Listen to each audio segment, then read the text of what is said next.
আসসালামু আলাইকুম। এই মুহূর্তে যারা আমাদের ভিডিওর সাথে যুক্ত হলেন তাদের উদ্দেশ্যে বলি, আমরা কিন্তু একটা লাস্ট ভিডিও করছিলাম শ্মশান ঘাটে কামানের 2টা হাড় এবং একটা ঘটি আনার বিষয়ে।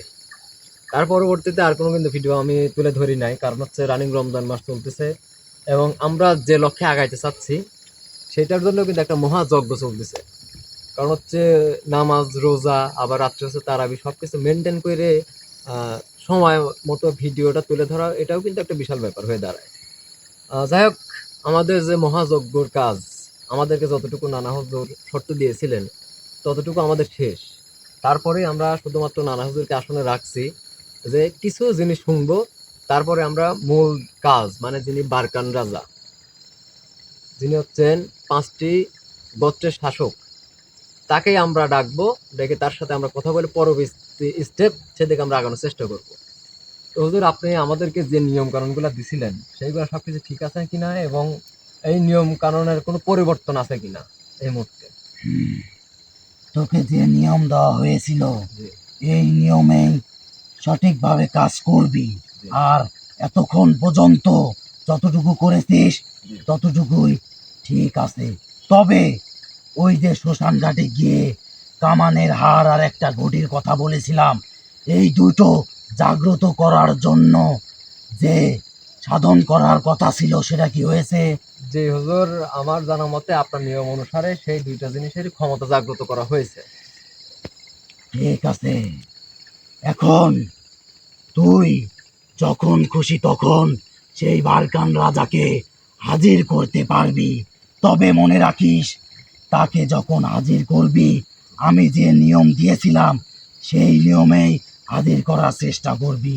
আসনে থাকবি তোরা দুইজন, যার শরীরে সেই বারকান রাজা আসবে সে, আর মনে করে 99টা পাক দিবি সেই আসনে। জি, আপনি আমাকে যেরকম ভাবে বলছিলেন আমার কাজ ইনশাল্লাহ সেরকম ভাবেই চলবে ইনশাল্লাহ। এখন হুজুর, বারকান রাজা যিনি হচ্ছে 5টা মারিদ জিনের গোত্রের শাসক, হুম, এক একটা গোত্রে 5 লক্ষ করে মার্জিন থাকলে 25 লক্ষের অধিক মার্জিনের হচ্ছে শাসক বারকান রাজা। ইয়ে, তাই তার ক্ষমতা সম্পর্কে আমার আর কিছু বলার নাই নতুন করে। কিন্তু উনি যদি আসনের মধ্যে আসে, আসনে আসার কোনো নিয়ম কানুন বা আসনে আসার পরে অন্য কোনো ঘটনা ঘটার কি সম্ভাবনা আছে কিনা, এটা আমাকে যদি একটু বলতেন। শোন, সে বারকান রাজা, জি সে যত বড় ক্ষমতা ধরি রাজা কেন না হোক, জি এটা রমজান মাস। জি আর এই মাসটা তোর জন্য অনেক ভালো হয়েছে। সে যতই ক্ষমতাধর হোক আর যতই শক্তিশালী হোক, সে আসনের ভেতরে এসে কোনো রকম বেয়াদবি কাজ করবে না। বুঝতে পেরেছিস? জি তুই তাকে যদি সঠিকভাবে আসনে প্রবেশ করতে পারিস তাহলে সে সঠিকভাবে আসনে এসে তুই যে কথাগুলো জানার দরকার সেগুলো তুই তার কাছ থেকে জেনে নিবি। আর একটা কথা মনে রাখবি, তোরা মানব জাতি, আমরা জিন জাতি। জি আর এটা হচ্ছে রমজান মাস, আর এই মাসে তোদের মানব জাতির থেকে আমরা জিন জাতি উপসর্গ অনেক আল্লাহর ইবাদত বেশি করি। তাই সময় নিয়ম মেনে আমাদেরকে ডাকবি। এমন সময় ডাকবি না যে সে সময় আমরা ইবাদতে ব্যস্ত থাকব। জি হুজুর, আমি বুঝতে পারছি। কারণ হচ্ছে যে এই যে রমজান মাস শুরু থেকে এখন পর্যন্ত কিন্তু আমি সেরকম ভাবে আপনাদেরকে বা অন্য কাউকে সেরকম ভাবে আমি স্মরণ করি নাই। এখন বারকান রাজা যিনি আছেন তাকে আমি আসলে ডাকার পরে সেই তো আমাকে পরবর্তী যে পথ সেটা অবশ্যই দেখাই দিবে। ইনশাআল্লাহ। যে এখন আপনাদের নিয়ম অনুসারে হচ্ছে আমি থাকবো, যার উপরে হাজির হবে সে থাকবে আসনের ভিতরে এবং আসনের চতুর্পাশ দিয়ে যে 99টা পাক দিতে হবে, এটা তো আমি যে কোনো কাউকে দিয়ে আপনার নিয়ম মাফিক করালেই হচ্ছে। জি, যে অবশ্যই আমাদের সবার জন্য দোয়া করবেন এবং আমার যে মূল উদ্দেশ্য, আমাদের সবার যে একটা মূল উদ্দেশ্য যে লক্ষ্য, সেইখানে যেন আমরা পৌঁছাইতে পারি এবং সেইখানে পৌঁছানোর জন্য যে আমাদের একটা প্রথম ধাপ বারকান রাজাকে ডেকে তার থেকে শুধুমাত্র কিন্তু আমরা একটা পথ তার থেকে আমরা জানবো এবং সেই পথে কিভাবে আগাইতে হবে, এইটা শুধুমাত্র কিন্তু জানার উদ্দেশ্যেই বারকান রাজাকে আমাদের আসনে নিয়ে আসার জন্য এত যোগ্য বা এত দিন ধরে আমরা অপেক্ষায় আছি। জি। যে তবে অবশ্যই একটা আপনি দোয়া বিষয় করবেন। আমার অনেক ভালো লেগেছে তোর, জি যে তুই এই কাজে অনেক সময় অনেক ধৈর্য সহকারে কাজটা সম্পূর্ণ করার চেষ্টা করেছিস, এটা আমার কাছে অনেক ভালো লেগেছে। যে এখন আপনি যেটা আমাকে বললেন যে শ্মশানঘাট থেকে নিয়ে আসা ক্ষমতা জাগ্রত করা, হ্যাঁ যে কামানের দুইটা হাড় এবং হ্যাঁ, বটি, সেটাই আসনে থাকবে। আর এই এতদিন যাবত যে উপসর্গ থেকে তুই উপহার স্বরূপ যেগুলো পেয়েছিস, জি সেগুলোর কথা কি মনে আছে? জি সেগুলোও সেই আসনে সঠিকভাবে রাখবি। জি ঠিক আছে। এখন হচ্ছে ওই দুইটা জিনিস, এবং আজ পর্যন্ত আমি আমার কাজের দ্বারা হোক বা উপসর্গ জাতির দ্বারা যে জিনিসগুলো আমি উপহার স্বরূপ পেয়েছি, অনেক কিছুই আছে যেগুলো আজ পর্যন্ত আপনারা কখনো দেখেন নাই বা আমিও দেখানোর প্রয়োজন মনে করি নাই। সেই জিনিসগুলো আমি সকল কিছু আমি আসনে রাখবো, আর রাখার একটা মাত্রই কারণ, কারণ সে হচ্ছে একটা শাসক বা একটা মহাশক্তিধর রাজা।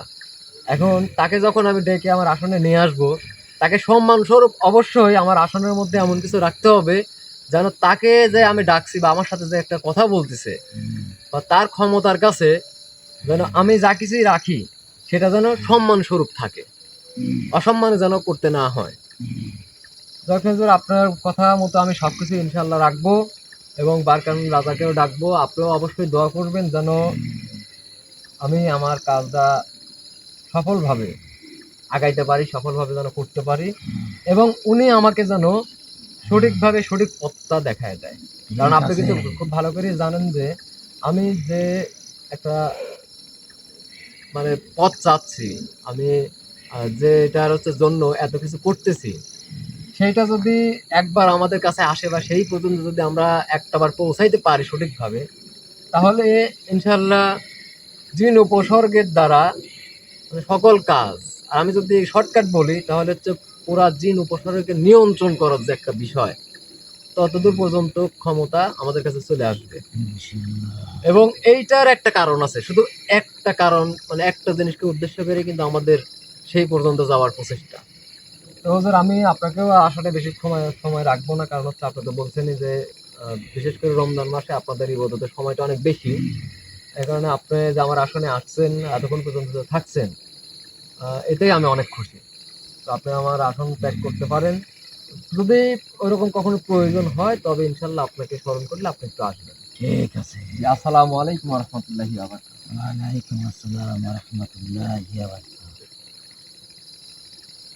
তো দর্শক, এই মুহূর্তে যারা আমার ভিডিও দেখতেছেন, তাদেরকে উদ্দেশ্য করে বলি যে আমাদের সবারই কিন্তু একটা লক্ষ্য থাকে, একটা কিন্তু উদ্দেশ্য থাকে। এটা কিন্তু আমরা সচরাচর কেউ কাউকে কিন্তু বলি না। হ্যাঁ, আমরা বলি কিরকম, আমাদের যে উদ্দেশ্যটা সেইটার কিছু সাময়িক কোনো কিছু বিষয় আমরা বলে থাকি, কারণ ওইগুলো যদি না বলি বা প্রকাশ যদি না করি তাহলে তো ওই লক্ষ্যে পৌঁছানো সম্ভব না ভাই। অবশ্যই। এই কারণে আমরা কিছু কিছু কথা বলি। তাই বারকান রাজা উনি যদি আসে, তারপরে আবার কে কে আসবে এইগুলা দেখার জন্য অপেক্ষায় থাকেন। আর তার পরবর্তীতে আসলে আমাদের কি উদ্দেশ্য বা আমাদের কোন কাজ, এইগুলা দেখলে আপনারা নিজেরাই অবাক হয়ে যাবেন, যদি আমরা ততদূর পর্যন্ত পৌঁছাইতে পারি। আর যাদের আসার কথা তাদের ভিডিও যদি মানে দেখে তাদের শক্তি সম্পর্কে তার মানে ধারণা থাকবে। হ্যাঁ, এইটাই। আর আরেকটা জিনিস কি, যেহেতু রমজান মাস, শয়তান জিন উপসর্গ এরা কিন্তু সৃষ্টিকর্তার হুকুমে সবকিছু কিন্তু বন্ধ থাকে। তাই আমি আপনাদের উদ্দেশ্যে বলি, যাদের বিভিন্ন ধরনের সমস্যা বা বিভিন্ন কিছু কেন্দ্র করে যারা আপনারা উপসর্গমূলক বা আমাদের মানুষের দ্বারা যে ক্ষতিগ্রস্ত যারা আছেন, আপনারা কিন্তু অনেক দৌড়াদৌড়ি করেন, তাদের উদ্দেশ্যে বলবো যে এই রমজান মাসটা অনেক ফজিলতপূর্ণ মাস, এবং যেহেতু শয়তান জিন উপসর্গ বন্ধ থাকে, তাই এই সময়ের মধ্যে প্রত্যেকটা কাজ কিন্তু নিখুঁতভাবে করা সম্ভব হয় খুব সহজে। খুব সহজে। তাই সেরকম কেউ থাকলে যে কারোর মাধ্যমে ওগুলো সমাধান করে নেওয়ার চেষ্টা করবেন। সবাই ভালো থাকবেন এবং আমাদের জন্য দোয়া করবেন। আসসালামু আলাইকুম ওয়া রাহমাতুল্লাহি ওয়া বারাকাতুহু।